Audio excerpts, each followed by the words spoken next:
But still, in the midst of all that happened to Jesus, he still shares peace. He shares peace and joy. And it's the same for us.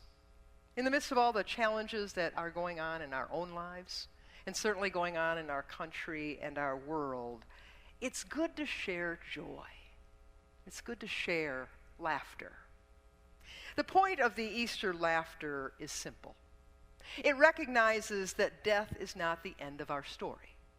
Death is not the end of our story because God overcame death by raising Jesus from the dead.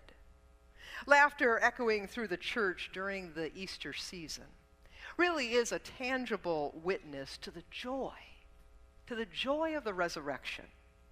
Laughter breaks the silence when things get too serious or too sad or too frightening or fearful.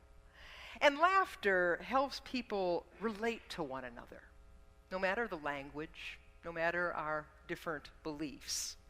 Laughter is a great gift of God. Jesus made Easter real for the disciples by ignoring the doorbell. By ignoring the doorbell and overcoming the locked doors and barriers the disciples were hiding behind out of fear. Now the disciples had the same challenge that we have: how to live as Easter people in our everyday lives. One of the ways that we exhibit Easter faith is to bring our faith, to bring this Easter joy into our daily lives, and so often that can happen through laughter. The story of Easter reminds us that God has the last laugh.